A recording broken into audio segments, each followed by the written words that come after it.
morning from me. Thank you so much for taking the time to listen to the Latin American experience. I kindly ask you for some reason I'm speaking too fast. That is something that I really do often.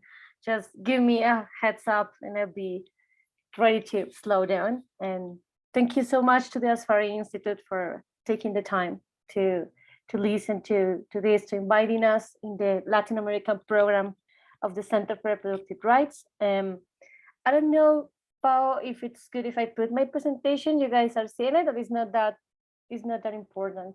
I have a presentation, but I can use it or not. Ale, we don't have the screen. Okay, that's cool. But you can read it and you can base and we can share it with the audience if they're if they want it. Great. That's great. So what I can tell you about the contest in Latin America, or how things are going in Latin America and the Caribbean. We have kind of two different worlds in this continent. We have a very progressive one that is going towards total decriminalization. And we have another very restrictive one that is still under complete ban and prohibition of any kind of interruption of a pregnancy, or even emergency contraception. And so it's kind of, you will see that all the time that I'm speaking to you, I will refer to these two realities that are living at the same time in the continent. I'm going to start with the most restrictive one, which is the perspective in Central America, where abortion is completely prohibited and still even emergency contraception is not allowed. So, for example, we have the Manuela case that we litigated the Black program in the center a few years ago. And in November 2021, we have the final decision. Manuela was a campesino woman. She lived in the rural areas of El Salvador. Manuela had an obstetric emergency and she wasn't attended. She wasn't helped by any medical assistance. She lives far away from the hospital. So when she finally arrives at the hospital, she finally gets attention. Her doctor decides to put a criminal complaint against her because he suspected she got an abortion. She was really close to her due date. She was pregnant and she had something that we call an impromptu delivery. It means a delivery that doesn't have the classic symptoms or symptomatology of a delivery. So Manuela, actually, she had this impromptu delivery. She fainted because of the pain. And when she woke up, she was handcuffed to her bed. And so that's the reality of so many women in El Salvador, because abortion is completely banned in the country. Authorities and even doctors believe that they should somehow present criminal complaints against them when they have any suspicion that they might have interfered in their pregnancies. So this caused that even cases of obstetric emergencies, such Manuela's case, are sanctioned, and women have penal punishment as long as 50 years. Recently, we have a case in El Salvador when Leslie, she's a woman that also had obstetric emergency, and she had a punishment of 50 years. We are still fighting that. So that's the most restrictive contest that we have in the continent, Central America. And sadly, it is progressing all the time. So there are more and more restrictions and more things. Actually, Manuela is a huge milestone because the Inter-American Human Rights Court said, it doesn't say that states should decriminalize abortion, but says that total criminalization creates an environment of human rights violations, and suggested that countries revise that. So it didn't say, the decision of the Inter-American Human Rights Court didn't say that we should decriminalize immediately, but still it says the complete criminalization is something that could create the perfect storm for human rights violations. So that's what we're trying to put to the continent. And it also created a great standard on what happens with professional secrecy and the obligation of doctors to remain silent when there is information during a consultation. So they say that countries should put the legislation aligned with professional secrecy, and no doctor should be obliged to put a criminal complaint against a patient. That's a huge step forward. So we avoid criminalization of obstetric emergencies. In the other hand, and so what were we doing after that in this super restrictive contest? So we're trying to make everybody know Manuela case. We are trying that everybody knows the standard about professional secrecy. We're speaking to doctors right now. So we are going to Central America very frequently to speak to them, to show them that there is no obligation to put criminal complaints against patients. We are trying all the time to create an environment where it's safe for women to go to the doctor when they have obstetric emergencies. And also we are trying to speak to the states in Central America, such as Honduras, Costa Rica, El Salvador, to show them that forced maternity is a form of torture. For example, right now we are preparing an intervention before the Committee Against Torture to prove how in Latin America still there is forced maternity. There are states that criminalize any form of abortion, and that creates an environment of human rights violations. And we're trying to report that to the Committee Against Torture, that back in 2013 clarified that no woman should be forced to maternity, and that can be, according to some context, a form of torture. So that's the harsh part of the continent. That's how we are dealing with the more restricted part of the continent. But there is other good news. We have other side of the continent that is progressing in their understanding of sexual and reproductive rights as a fundamental right, and they are progressing in the abortion regulations. So we are slowly going towards total decriminalization. Just to resume, our main goal is that abortion would never be a matter of criminal law. We are trying to put abortion as a right to health discussion. That's our main goal, and that's what we're doing in the southeast part of the continent. So we have something that we call the green wave, o la ola verde in Spanish. The green wave is a movement, a feminist movement that started a while ago. There is some discussion of where specifically, but my take is that it started in Argentina,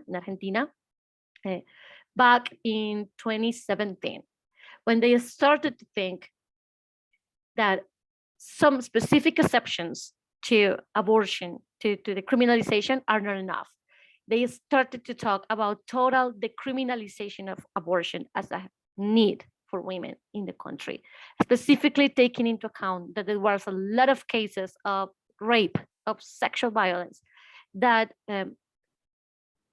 for some reason couldn't go to the courts, so women couldn't complain with the requisite to have an abortion in case of rape, for example. And they started to analyze how a restrictive legislation affects specifically the most impoverished women, the women that live in poverty, women underage, women that belong to ethnic groups, for example. So the Green Wave started there with the discussion that we don't speak about abortion in criminal law. We should speak in abortion in a conversation on the right to health. So they started this path. In the case of Argentina, they started it in the Congress. And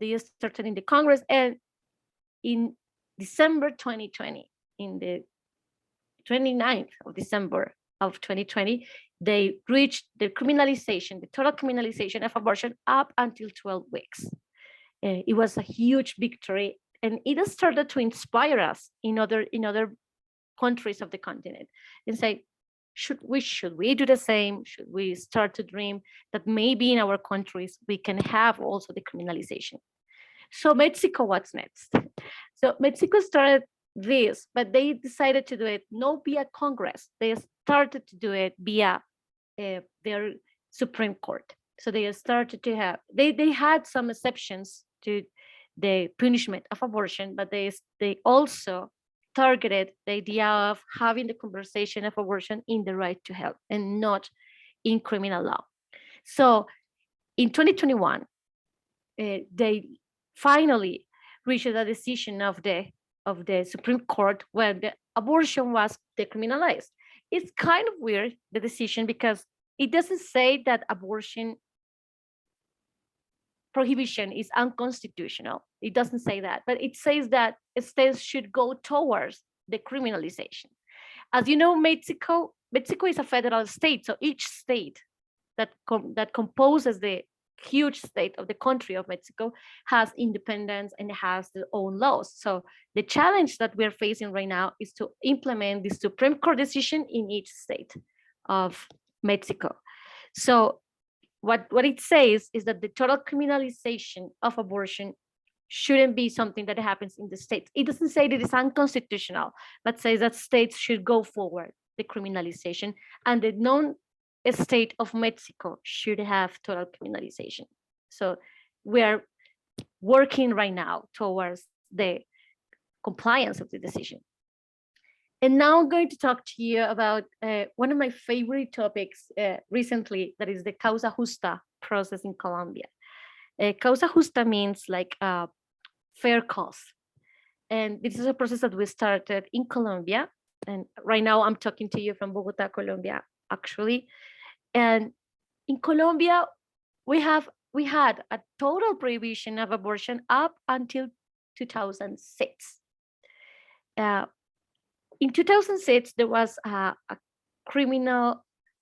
decision on criminal law that in 3 circumstances, abortion was going to be decriminalized: when you were raped and you got pregnant, when there is a risk for your life or your health, and when there is a pregnancy with some malformations incompatible with extrauterine life. So we live with these 3 specific causes of abortion during almost 15 years.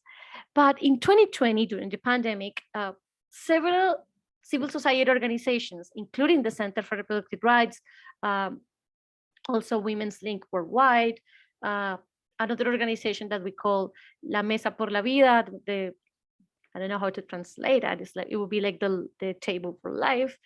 And we got together and decided, why can't we try the same thing that Argentinians and Mexicans did, and try to put the discussion of abortion in the matter of the right to health and not in the criminal law. So we presented a complaint, before the Constitutional Court, saying that the article in the Criminal Code of Colombia that criminalizes abortion goes against the Colombian Constitution. And I'm going to tell you the main arguments of that legal suit that we presented. First, we say that the circumstances where abortion was approved were not enough. Not all women can access abortion services, even when they are under the situations described by the law. For example, if you were raped, supposedly, if you got pregnant, you had the chance to have an abortion. But for that, you have to go to the prosecutor's office and have a criminal complaint against your perpetrator. Not all women could do that, especially girls, because some of the perpetrators were in their own home. So it was super complicated to comply with this requisite to have a criminal complaint, to have an abortion. And in the other causes about malformations and risk on your life or your health, you need to have full access to the health system. So somebody can certify that you have a medical issue, or that the fetus that you have had some malformations incompatible with extrauterine life. So women that are outside the health system, that sadly in Colombia are so many, actually have a lot of issues to access the health system. So most of them have to go on with their pregnancies because they don't have the requisites to have an abortion under these 2 circumstances, because they don't have access to diagnosis. So we what we told to the court is that women living under poverty and these horrible conditions that are harshly common in the country are actually don't allow to have an abortion under any circumstances. So what we told the court was that we needed somehow to create an environment so women could be able to have an abortion, even though if they don't have access to the requisites. And the only way to do so was to decriminalize abortion and take it away from the criminal code. And also, it was a very interesting argument that I really like. That was that restrictive regulations on abortion actually affect women when they want to exercise the right to faith, because most of the restrictions are based on the Catholic faith that are the most common religious beliefs in this continent. So Católicas por el Derecho a Decidir, or Catholics for Choice in Colombia, said, okay, the complete restrictions of abortion affects my right to exercise my faith and my consciousness, because these prohibitions are created under a Catholic point of view. And the last argument that I also find really useful and interesting is that criminal law should be a last resort, not a first response in any health issue. So that's what we told to the court. The process lasted almost 2 years. And this year, in February 21st, 2022, we reached a final decision in the Constitutional Court of Colombia to criminalize abortion. They didn't took away the abortion from the criminal code, but they say abortion is completely allowed with no conditions up until week 24th of the pregnancy. We didn't ask for this deadline, I might say, but still is a huge accomplishment. Colombia right now is one of the most progressive countries regarding the abortion regulations. And up after the week 24, they have to comply with the previous requisites of the 3 main causes of abortion. So Colombia right now is leading the way of one of the most progressive regulations, actually, not only in the continent, I might say that maybe in the world. And this happened because of a hard work of several organizations that organized, and also that we created a theory of sexual reproductive rights as a fundamental right, and that should be prioritized by the states before criminal law. And we are trying to take criminal law out of women's ovaries, and that's the main purpose of this green wave movement that we are following. We are hoping Brazil is next, actually. So also this green wave was part of a huge mobilization process. There were thousands of women in the streets asking for freedom, asking for the right to have reproductive decisions by their own without the state intervention. So also there was a lot of social pressure. And it was scary at first, I have to confess, because Latin America is quite conservative in so many ways. And at first, a lot of people told us that it was dangerous. You shouldn't go outside, you shouldn't be that public, you shouldn't be so open about abortion. And it was labeled as a complicated topic. And for years, we were very careful in which spaces we spoke about that. But at the end, they took away so many things from us that they took away our fear as well. So we said, we need to speak out loud. We need to go to the streets. Nobody is going to do this for us. We need to do it. So all these legal processes that I'm talking to you about are also accompanied or are going along with social mobilization. This wouldn't be possible without social mobilization, without social awareness. And also we did something that I find really important. And we took away the abortion topic from the churches.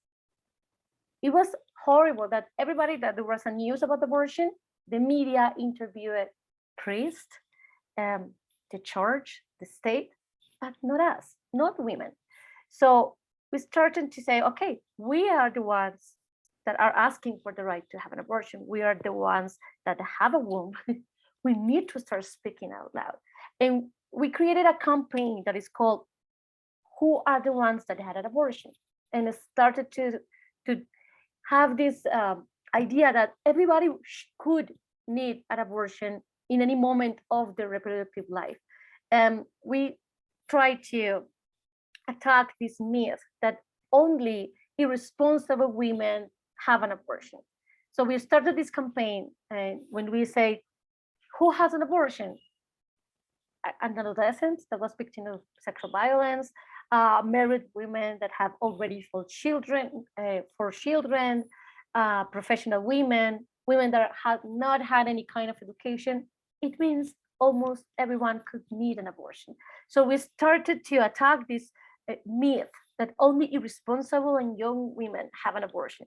And this public discussion was really helpful for the legal process, because it was also a discussion not based on myths, not only based on these ideas, it was based on evidence. What we did in Colombia actually was going to the field and ask women, what do you think about abortion? But also, how can you access an abortion? Do you know how to access?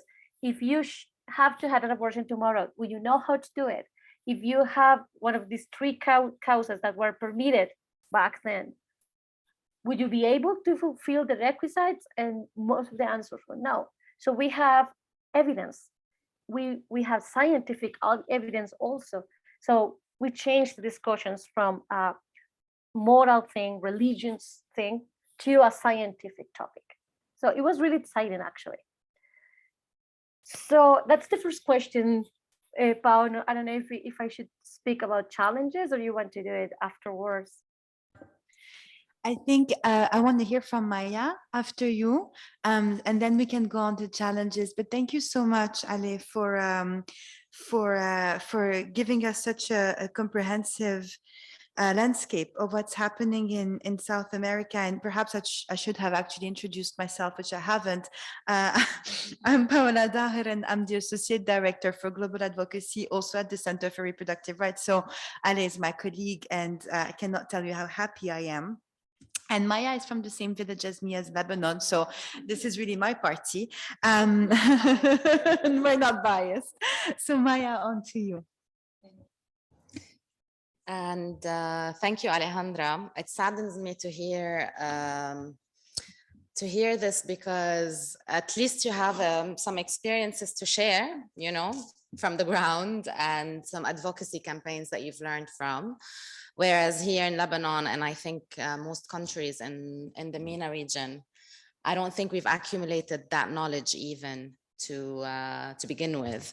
So the divide you were talking about in Latin America between countries that are very restrictive and countries that are a bit more liberal, we don't have that here, because most countries either prohibit abortion fully, such as in Egypt. For example, in Egypt, you don't even perform an abortion to save a woman's life.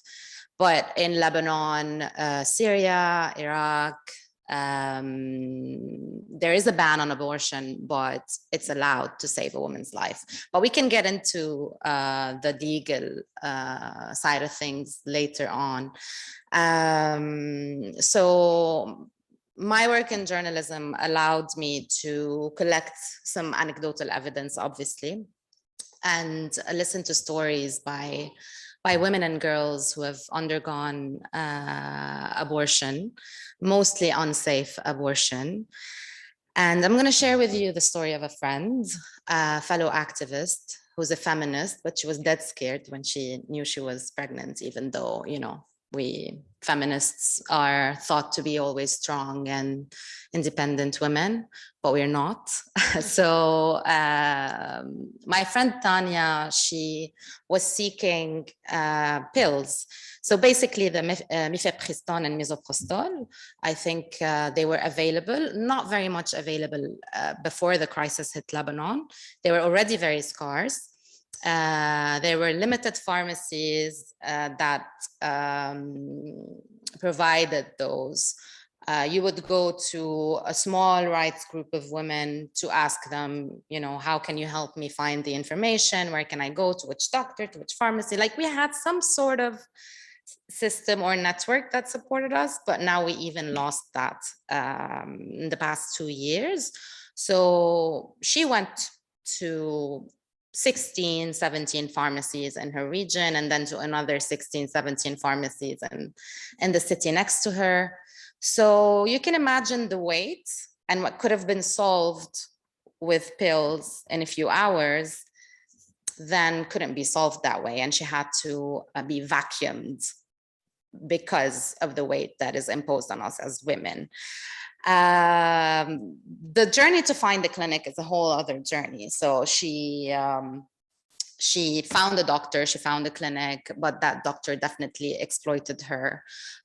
She knew what to ask about. She knows her rights. She also comes from a medical background. So she was vacuumed without being anesthetized even. Okay, so she was feeling the pain. She was screaming. The doctor is like, please keep silent because we don't want to draw the attention of the residents of the building.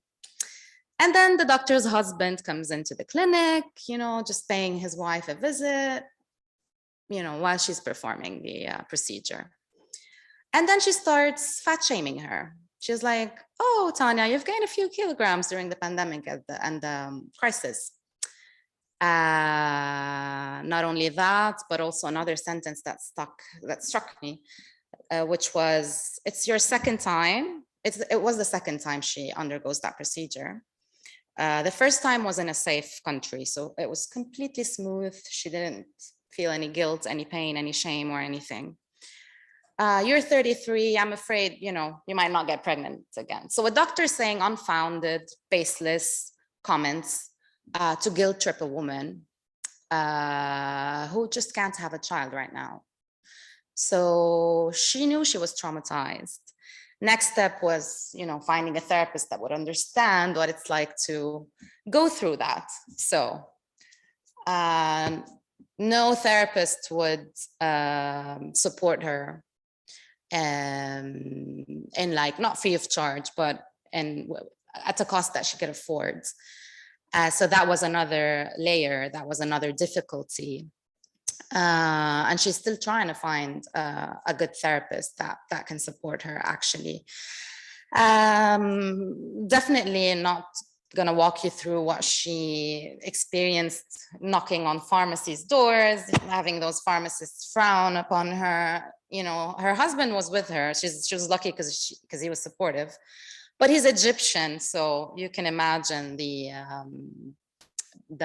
reactions that she had to face. So I mean, you can take the name Tanya and replace it with as many names as you wish. It's what women and girls in Lebanon are going through, and they're going through now even more than before. Because of the crisis, and all this, and we still haven't yet talked about the finances. So you will have to pay, if you go to a clinic, somewhere between 500 or 600-700 if you're lucky, in what we now are calling fresh dollars. So you can imagine how difficult it is for a woman, even a working woman, to secure this amount. And we still haven't talked about how women are resorting more and more to unguided self-medication. I'm not saying self-medication is always bad, but there are risks that accompany those, and definitely the whole legal architecture that rules us.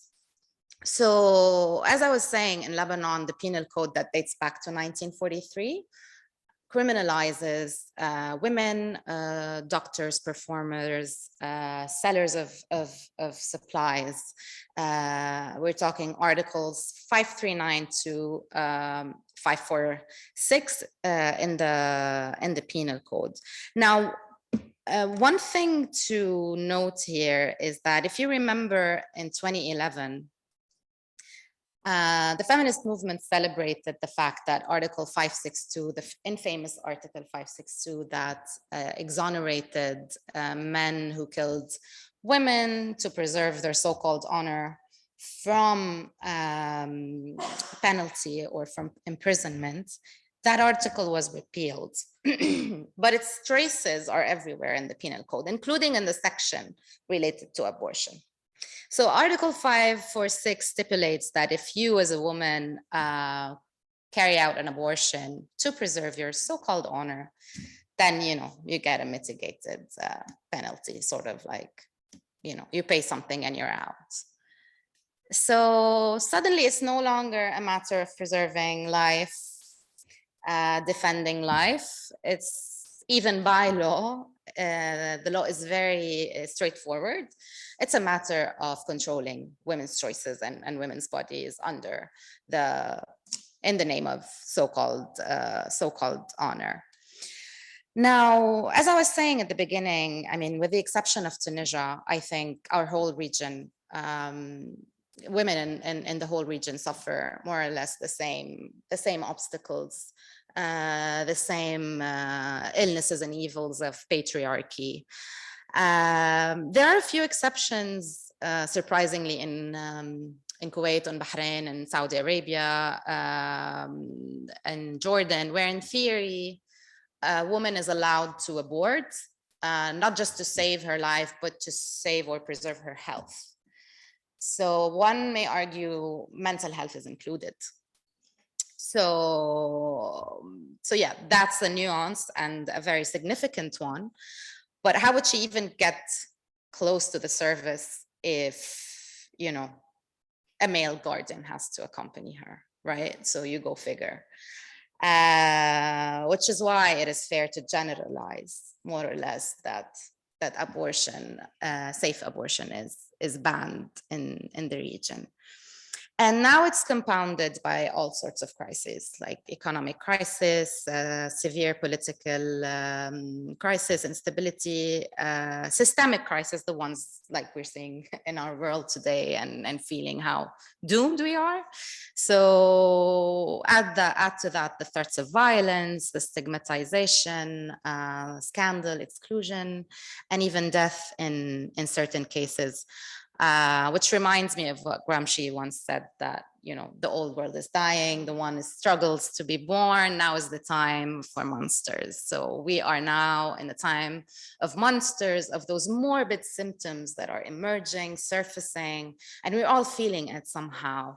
And we can only imagine how much women are feeling it, like even more, always, bearing the double brunt.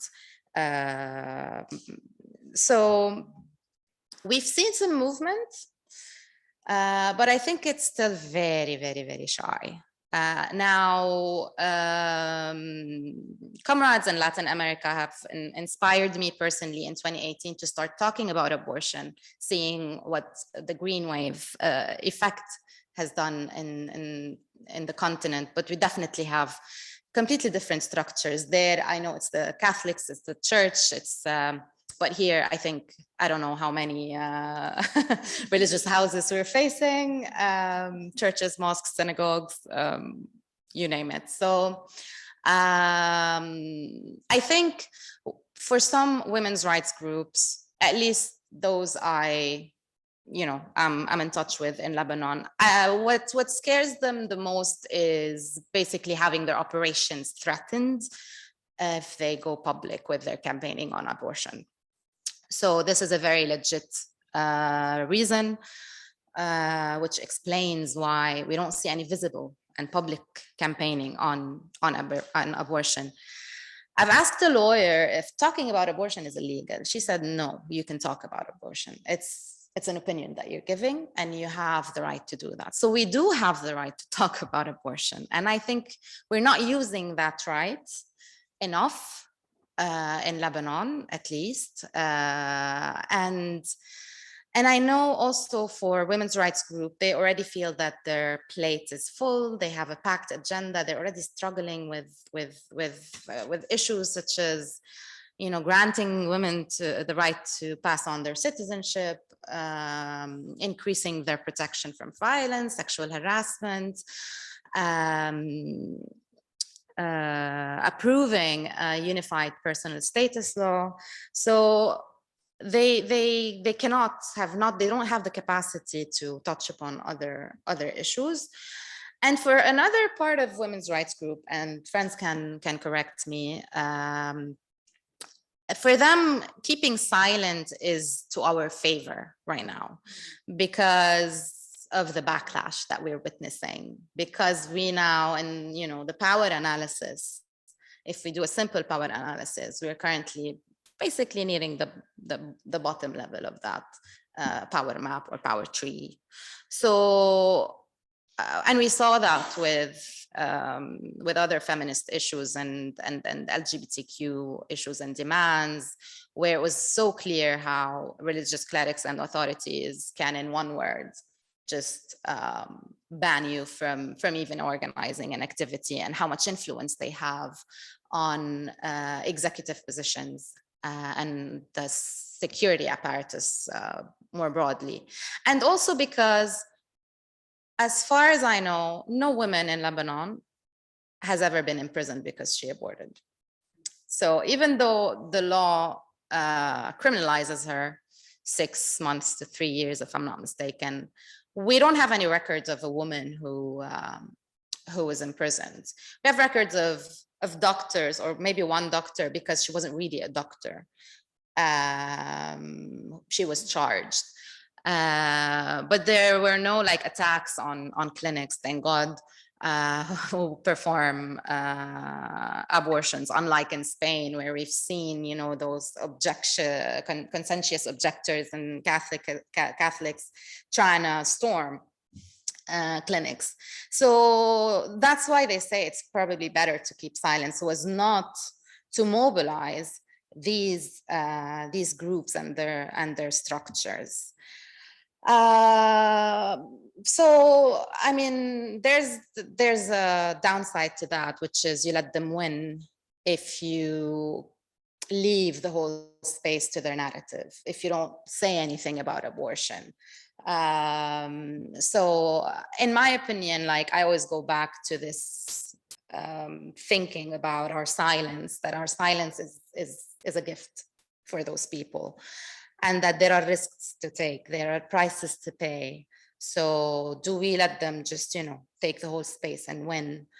Or do we understand the risks together, collectively, as much as possible, and speak up about abortion? Because it's happening every day, and doctors are performing it, and they are making also, I don't know, thousands out of the illegality of abortion in Lebanon. So yeah, I mean, our silences do not protect us, as Audre Lorde puts it, and I do believe that. And I think I understand the concerns of these rights groups and totally respect that, and struggle with the question of how we can do that safely. So it's an open question that I am still thinking about. But I think when there's a rise in the consciousness, especially among young feminists, you don't squash it. You don't tell them, okay, it's not to our favor now to speak up about it, because it's happening and we're seeing it in that space where we're creating narratives. So I think it's good to build on that. It's good to keep that. It's oxygen for us. It's seeds that are being planted so that when the time comes for us to organize more as collectives on this issue, the grounds are there and established. So I think these seeds still need to be planted and not squashed. There's a backlash, but there's also a rise in consciousness that we need to be celebrating at the moment. So I guess I will end on this slightly positive note, and say that for the past decade, we've all seen how violence against women have had or earned a face, a name, a story. Sexual harassment also now have names, stories, and faces. Even rape have names and has names and faces. I think perhaps abortion is the only issue that does not have a face, a name, and a story. So at least let's give it that.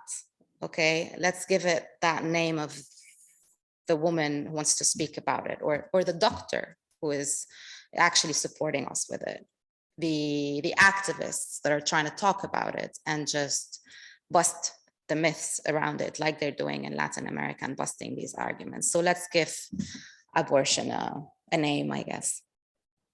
Thank you.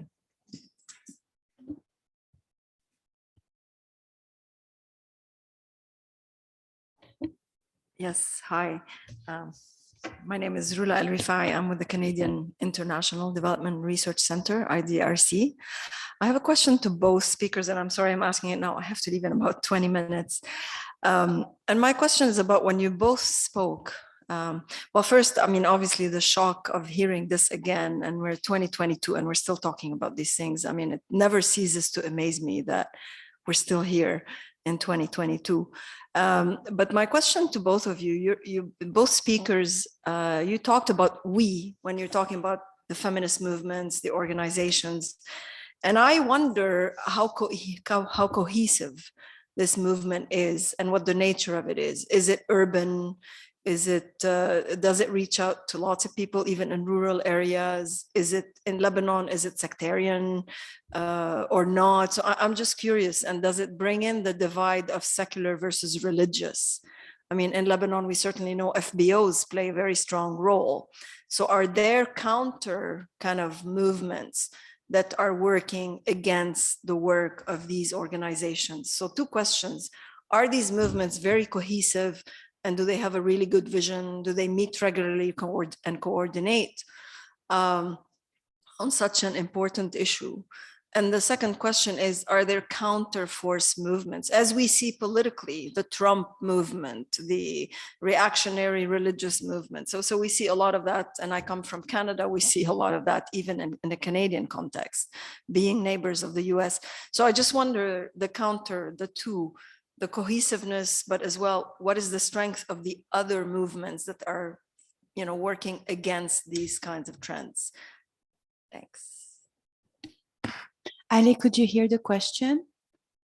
Yes, if I just to make sure, it was about how the anti-rights movement work and how strong they are. How cohesive the feminist movement, and when you're talking about the green wave, how you went about, did you go into rural areas, how cohesive the movement was around abortion and maybe other issues, and then kind of the opposition. And I think that it's very interesting to hear from your context because of the so-called gender, anti-gender movement.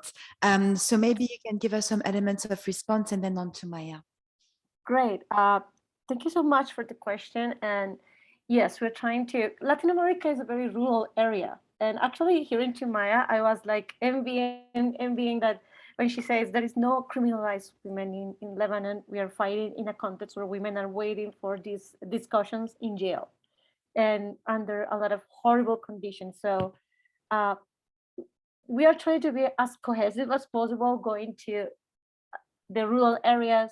For example, we're using the radio because not all women in Latin America have access to internet, for example, or have access to other ways of communication. So we are using radio novels when you can express the path to accessing an abortion, for example. It seems old-fashioned, but it's women in here in Latin America in some rural areas, like wake up and just listen to the radio in the morning while they are doing their chores. We've created any means of communication possible. We are combining ways of fight. We are trying to reach the information, to take the information as far away as possible. And it requires a lot of budget that we don't have. It requires a lot of joint effort. So it also required to work in our differences as feminist women, feminist movement. We have to put those differences aside and start working together in showing the decisions. For example, in Colombia, where I'm speaking to you from, it doesn't care if the Constitutional Court have a great decision if women don't know that it happened, for example. It wouldn't be useless. So one of our main task right now is going everywhere And something beautiful that, I don't know if this responds to the question, but something beautiful that happened in February 21st, the day of the decision, it was in almost every town in Colombia, there was a group of women, mostly young women, celebrating and showing everybody the decision. Like, this is what happened. This is what the court decided. So even in faraway places like the one that I'm from, my hometown, there were people doing that. Colombia is and most Latin American countries are very centralist. Everything happens in the capital, and that's a huge problem for sexual and reproductive rights, because some of the advances don't reach rural areas or nor capital areas. So one of the main challenges that we as Latin American feminists have is to reach those areas, and also to have an intersectional, anti-capitalist, and anti-racist perspective, because this fight is not complete without those ideas, without being anti-capitalist, anti-racist. Because in Latin America, we have the other thing. We are very ethnic diverse. And from outside, people say, oh, you have an ethnicity, you're Latin American. But still, being Latin American means that you can have you can be Afro-descendant, you can be, for example, indigenous descendant, you can be mixed, like me. And for example, I just recently discovered that it's a huge Arabic colony in Colombia, for example. Trying to get my visa to get to you. I'm so sorry that I'm not there to hug you, to be in person, but trying to get my visa, I realized that it's a huge Arabic colony in Colombia, and there is a lot of consulates because of that. So we are very diverse. So another challenge is to take this information, even when we win, to the right people, and also have some negotiations with the state.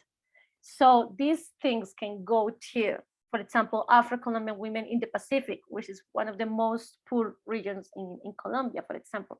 And the exact same thing happens in other countries that we work at Center for Reproductive Rights.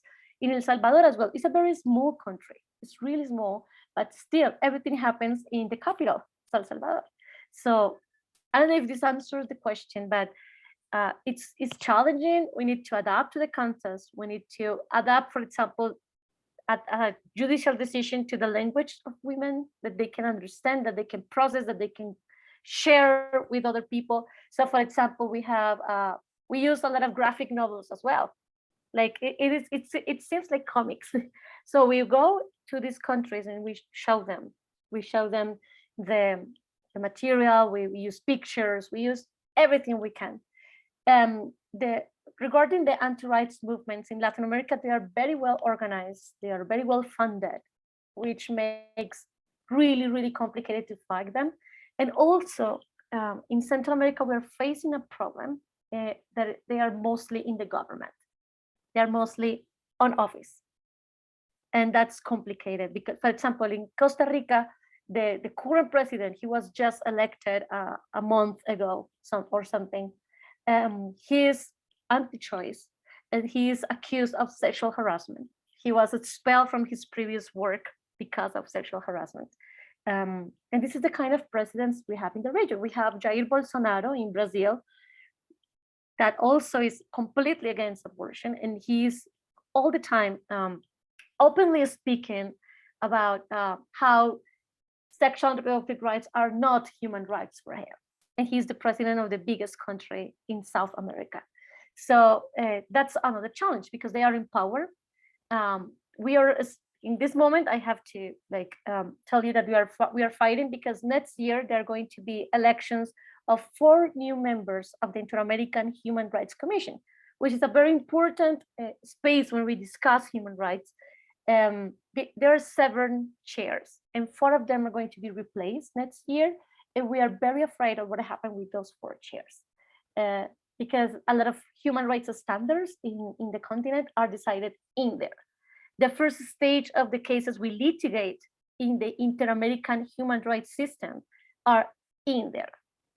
So if these 4 chairs are occupied by anti-rights, it will be complicated. Right now we have 2 of them already in occupying some chairs in the Inter-American Human Rights Commission. So it's really complicated to fight these anti-rights movements that are in power, very well funded, organized, and also the other thing is they're quite violent. They attack clinics, they attack women all the time, and they are all the time. And okay, I'm going to leave this for the challenges area, but I only can advance to you that they are interfering in politics a lot. Thanks, Alejandra, for these insights. I don't know how helpful I can be, to be honest, with your question, because there's the secrecy around the topic of abortion in Lebanon. So definitely, generally, I don't know if you've noticed it as well, community-led approaches and responses are weak in Lebanon, and we've always struggled to de-urbanize our movements, but we've seen a lot of mobilizations after the October 17 protest in villages and cities outside of Beirut. And there were feminists there that had their spaces and and also discussed their issues and their local issues. So I don't think it's also a matter of the urbans going to the rurals. It's somehow a white savior approach. So in my opinion, it's like how we can meet more often, exchange more often, and that's what's something that's not happening. And it started to happen, but then the crisis hit us. So somehow we're stuck again. And because there has been no visible campaigning around the issue of abortion, we did not really, we cannot accurately map the opponents. But I would say they would be the same ones that opposed, for example, the criminalization of marital rape or the approval of the family violence domestic law. Add to those more Christian groups, because Christian groups in the past years, they supported the family violence law and the sexual harassment law, but definitely for the abortion, we will have one more opponent to be fighting. No women's rights group, as far as I know, have said that they were not pro-choice. So the feminists, secular, classical NGOs that are leading the nationwide advocacy campaigns are almost all pro-choice, but we're definitely going to see conservative women's groups that will fight back against this once it becomes like an official campaign, or there are some projects or programs to make it safe for women. It doesn't just have to be something legal, but for now it's just a bunch of religious extremists who bash us online. If and when it becomes more organized, I think we'll have more clarity.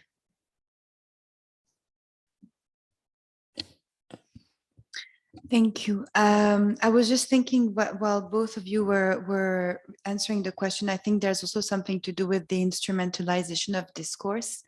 From my perspective, at the global level, opposition anti-choice organizations have been very savvy at instrumentalizing human rights language, and now everything has become an issue of freedom of expression and of speech and freedom of religion and belief, and so they're trying to kind of characterize the opposition to abortion as an equal conversation with two different points of views, and really trying to erase the fact that what they're pushing for is actually an act of discrimination and has been characterized as such in international human rights law. And so I think that when you were mentioning feminists and faith-based organization, I think we also need to add more nuance to that conversation, because feminist movements are not a monolith, and a lot of organizations that are state-sponsored, and I think we see that in Lebanon, so-called feminists, which are not feminist organizations, but they are kind of instrumentalizing the term because it brings funds and it brings exposure and it brings visibility. as opposed to also faith-based organization. Not all faith-based organizations are actually anti-choice. There are some, like Catholic for Choice, for instance, who are very clearly pro-choice, and there are other organizations that don't say anything. So I think that, as Maya was saying, maybe a mapping would be actually the first step, potentially, before we try anything in terms of liberalization.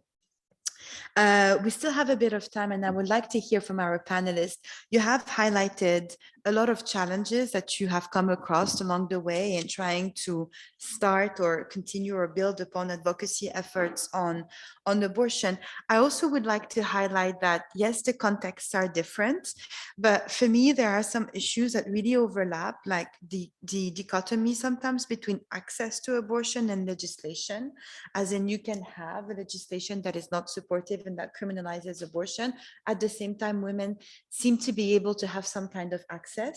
And sometimes you have countries where the legislation is not so bad and women have zero access, like Poland. So there are some tension around these two things. And then the importance of having an intersectional approach, because not everyone is able to access the same way. I think another thing that I have noted down that I feel are the same, Colombia and Lebanon are both kind of post-conflict situation. And Ali, I know that you were very involved in transitional justice process and the peace process in Colombia. And I think it might be also interesting for us to hear your perspective and how you managed to elevate reproductive violence in that conversation around reparation and accountability. The importance of mobilization and the impact of criminalization. And also, Maya, which you have highlighted, which I think is super important, is the issue of violence, when it comes not only to the violence that criminalization represents, but also violence when trying to access the procedure. And so, Ale, if you would like to comment on any of these topics, and also to build upon the challenges that you have highlighted. Great, and thank you, Pao. What you just said is quite important, because actually they're using the freedom of speech and the religious freedom as an excuse to so many things. Actually, one of the challenges that I was going to mention is that Latin America is a very challenging region itself. We are in war. We are just coming out of some dictatorships for so many years that sometimes sexual and reproductive rights seem to be non-important issues, or issues that can wait.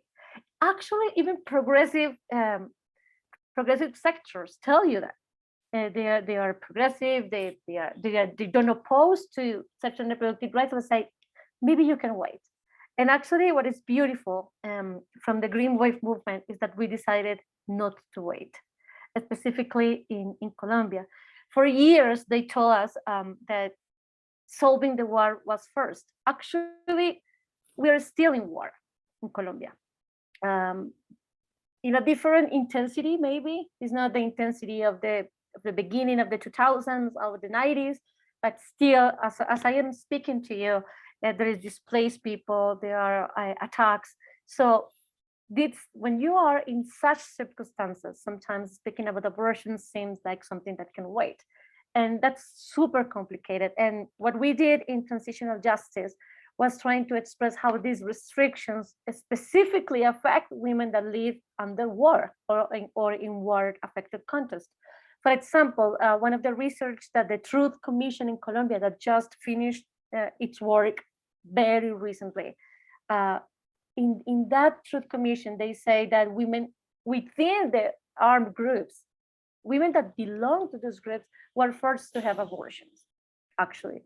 Or for example, how when armed actors rape women or girls and they got pregnant, they force them to have abortions. Or even sometimes the story is different. The paramilitary groups really like them to have their pregnancy and take them to term and have children. So reproductive rights were part of the equation of several human rights violations that happen in the country.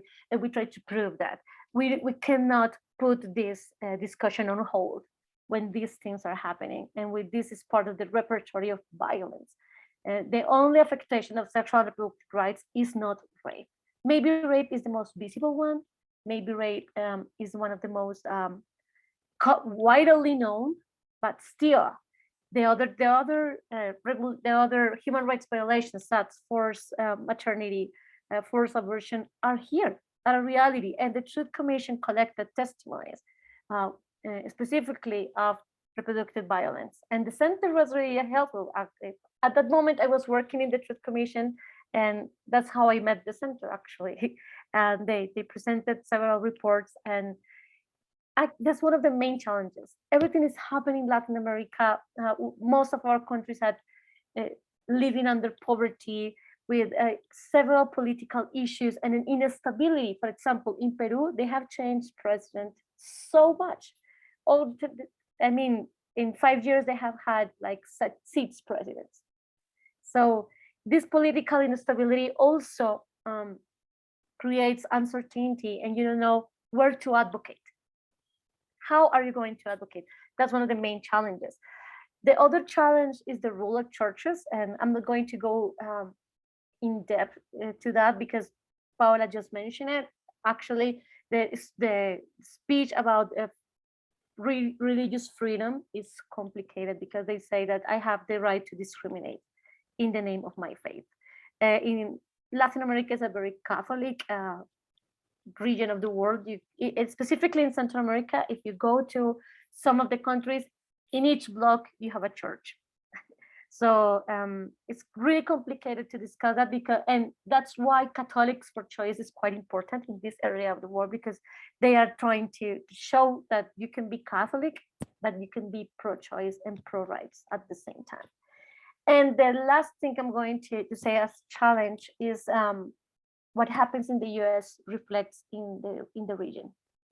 What happens in the United States reflects in the whole continent, because colonialism, but also because in human rights, also we look forward to the US in some areas, and also because of the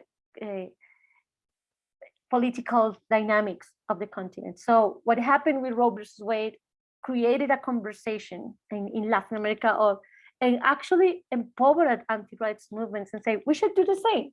And actually in Central America, there was a lot of presidents saying, this is the way to do it. In Colombia, the decision of the causa justa was decided a few months before Roe versus Wade fell. So we weren't affected by that. But still there was people in the conversation in Colombia saying that why America is going that way, what United States is going that way, and Colombia is going to the opposite one. Because most of Latin American countries try to imitate what happens in the United States, not only because it's the biggest country in the continent, and because it's a reference in so many things, it's because most of the Latin American countries are dependent to the US in so many ways. And so as they are dependent, they believe that they should replicate a lot of things. So I'm really concerned of the impacts of Roe v. Wade, specifically in Central America, that are quite close to the United States, not only geographically, but also politically. For example, in the recently stated new government in Honduras, Kamala Harris, the vice president, was there when she accepted for office, when the Honduran president accepted for office.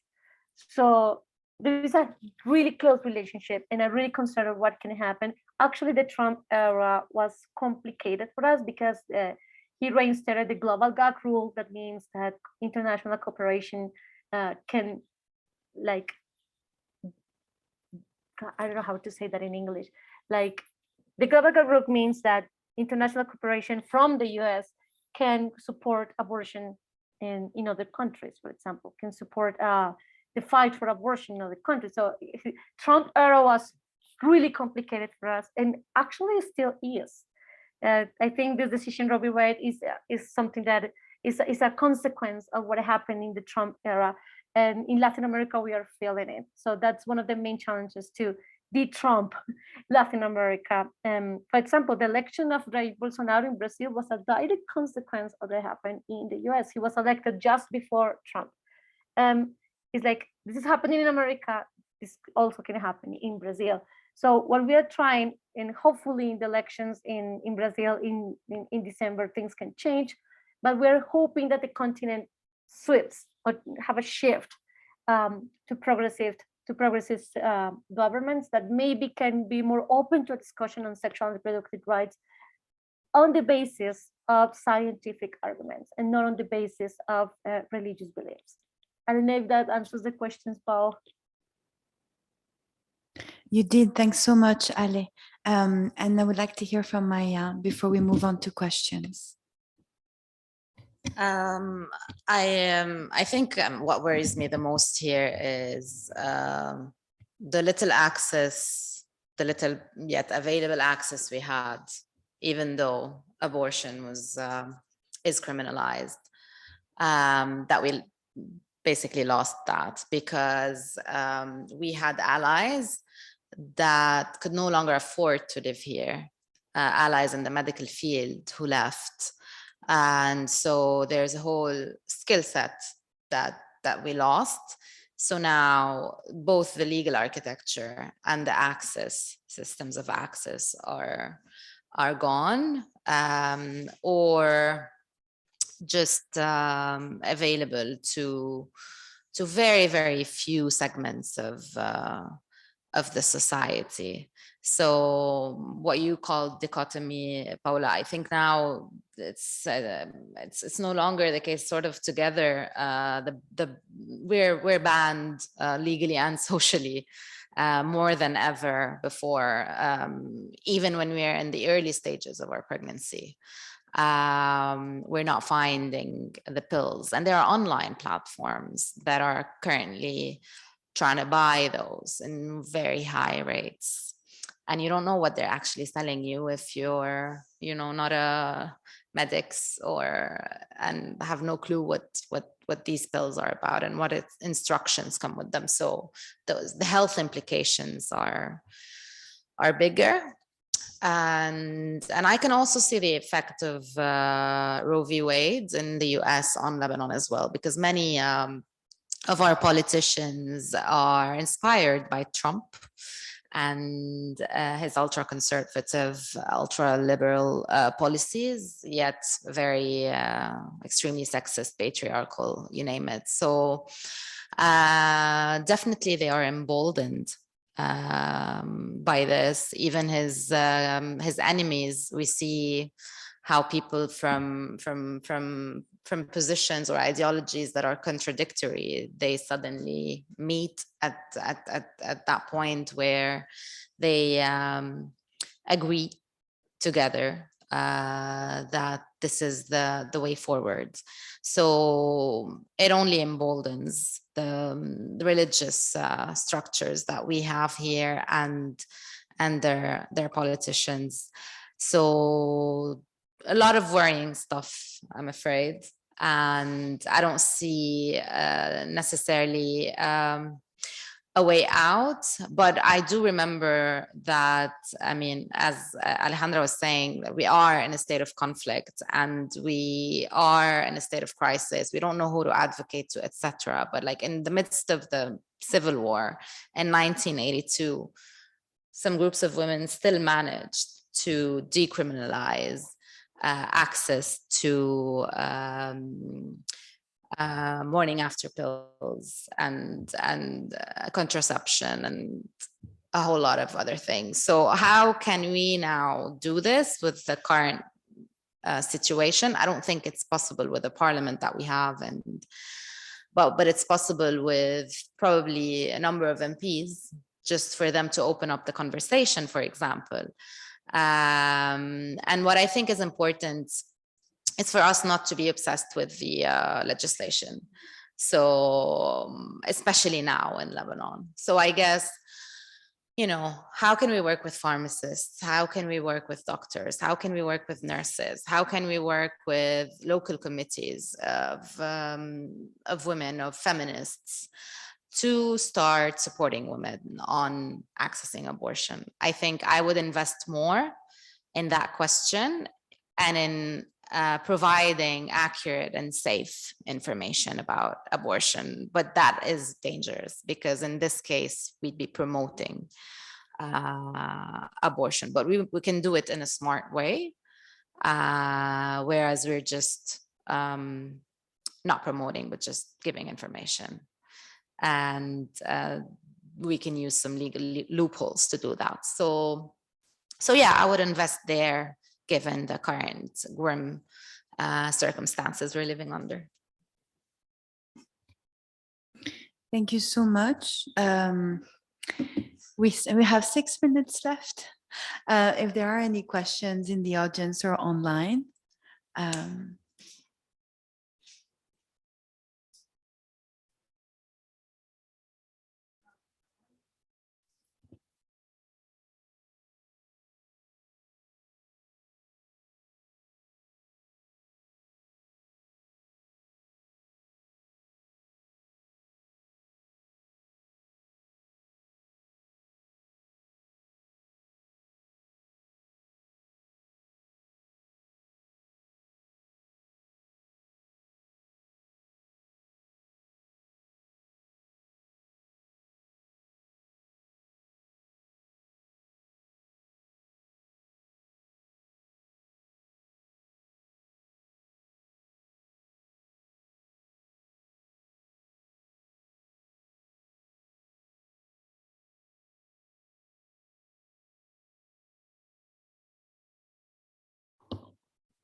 Okay, thank you so much for the fabulous interventions, Alexandra as well.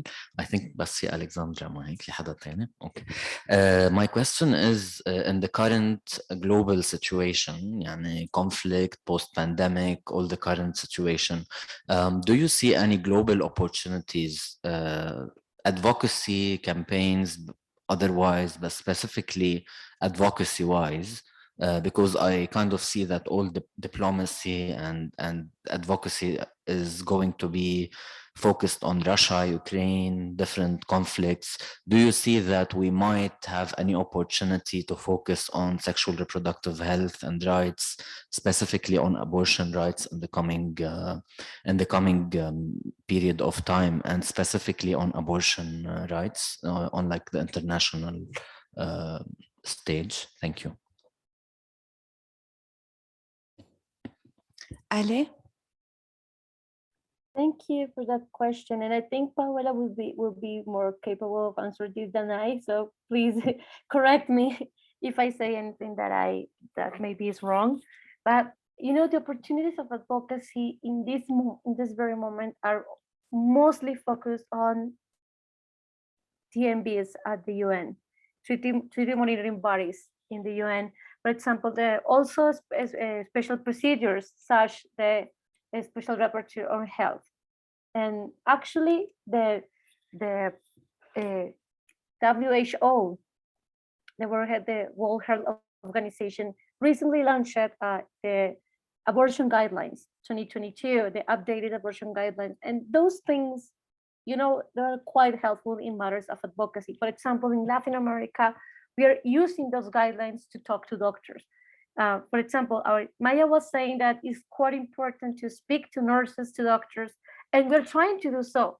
And having guidelines from the UN is quite important. And having that under our arm all the time, I go everywhere with the guidelines, and we printed it out, and we are given to everyone the guidelines, because it's like, I'm not saying it's the UN that after so many years, it is the place where we have a minimum consensus on human rights.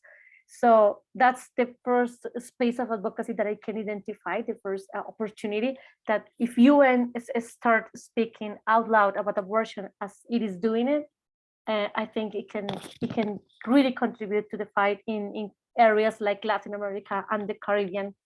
And also, I think the other opportunity is you know, it's crazy because the changing political scenario can be challenging, can be a difficulty, can be something complicated, but as well can be an opportunity.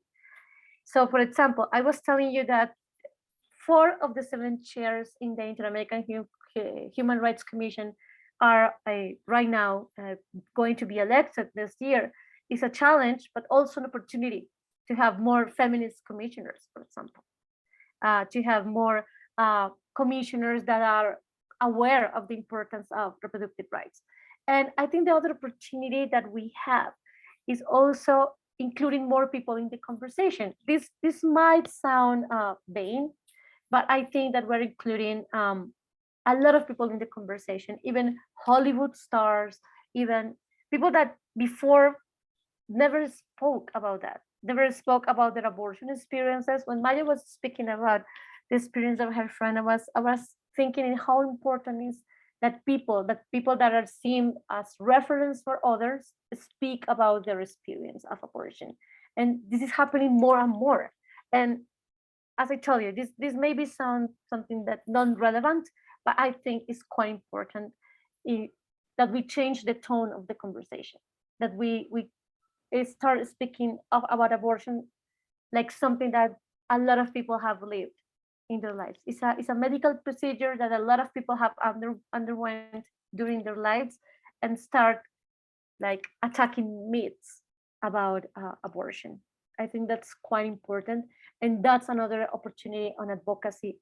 I think I am not going to deny that advocating for abortion in Central America is quite complicated, because all the time they look at you like you're like in this complicated arena. Please don't speak about that. For example, in Nicaragua, we are facing a horrible contest. They are under a dictatorship right now. Most of our partners are afraid of being incarcerated.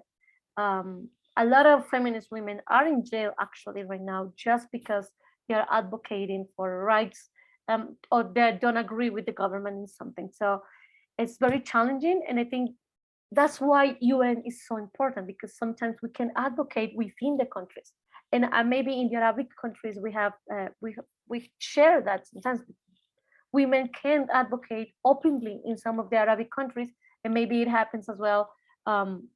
Like in Latin America, we can advocate directly in Nicaragua. Everything I do in Nicaragua has to be remote. I can't go in there. We can't go in there because there is a lot of risk, mostly for our partners, for example. They can be incarcerated. If we want to contribute with money, it's super complicated. So I think the UN advocacy is so important, because sometimes it's really hard to speak within the countries. And the opportunity is to make the special rapporteurs, the members of committees, and actually the other high-level diplomats to speak out loud about these topics. It's a great opportunity to change the discussion and change the language of the discussion, because a few years ago the language was religious, was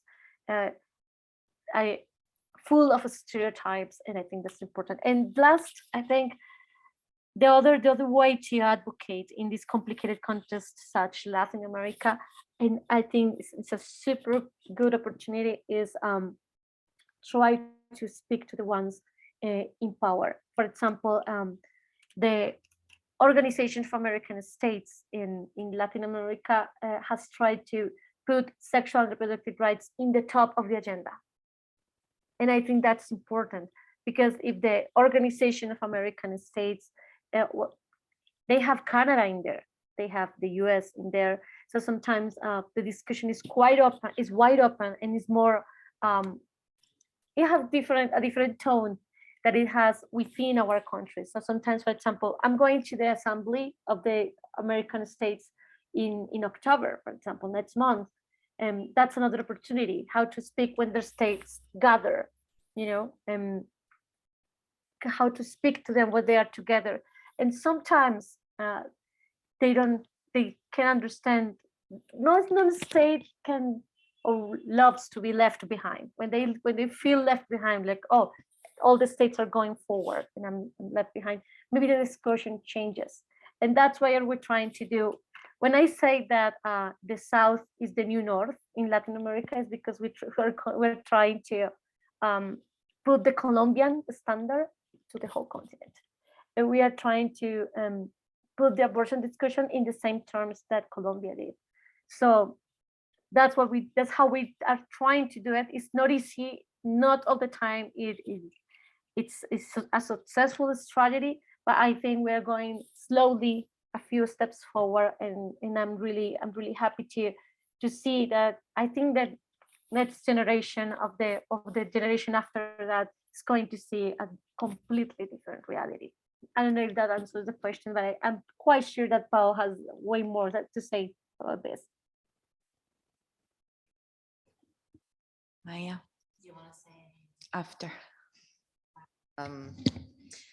I think your question is extremely important, and I would just add to what Alejandra is saying, the idea that we're, I think, as feminist folks, very creative in how we try to advance our demands amidst crises as well, and in conflicts. So, for example, like in Lebanon, we've used the crisis to be talking about period poverty and period justice, and we've done this very, very well. And in other places in the world, you know, you would link conflict to child marriage. And Ukraine, a lot of talk about soldiers, Russian soldiers, raping Ukrainian women. Sadly, I mean, sometimes we have to go to those angles, but I think if we try to identify the intersection between the centrality and importance of SRHR and conflict, would work to our favor. And you can follow now, for example, Ukraine 6 months through the conflict, every now is now talking about, you know, fatigue, the impact of Ukraine on other humanitarian responses, trying to remember the other places in the world. So I don't see it as a long-term threat to other regions or priorities, because there is some level of political awareness around that, even in the humanitarian machine. And just to add very quickly, I think there will always be the argument of now is not the time for women's rights and for feminist issues. And as Maya has highlighted, it's not something that feminists have heeded a lot. We've been pretty good at going back at saying now is always the time. For instance, with Ukraine, there's a lot of organizations that are working on access to sexual and reproductive health information and services in neighboring countries. In Poland, I mean, the Center for Reproductive Rights, we are documenting instances of lack of access to these services, including abortion services in 4 neighboring countries. So we're doing that work. I think at the global level, there are a lot of opportunities to talk about abortion. As Ale has mentioned, special procedures, treaty monitoring bodies. At the Human Rights Council, we also advocate for the inclusion of abortion in the resolutions, which we do. I think what will definitely be a game changer really is the WHO guidelines, because it's the first time that we have, I think, a WHO document, but also it's not that common in international human rights law, for recommendation to states to guarantee access to abortion with no restriction as to reason and no gestational limits. So basically what WHO is telling you is that states have a responsibility to guarantee access to abortion as a medical procedure, period. So not in cases of rape or incest, or just, it's not an exception-based standard. It's just, and that is something that we are pushing for, and we're pushing UN experts to say that more and more. And now the presence of the abortion guideline is giving an opportunity for these UN experts to recommend the same thing to states, because now WHO has said it. And when WHO says something, it's different than when it comes out of a human rights UN agency or political body, because it's perceived as being a global health, public health institution. and it's perceived to be as somehow less political, and that it's being evidence-based. And what WHO is doing now is that they are kind of mainstreaming their guidelines with service providers. So they're doing rounds of discussions with the International Federation of Gynecologists and Obstetricians, with FIGO, with other also international institutions.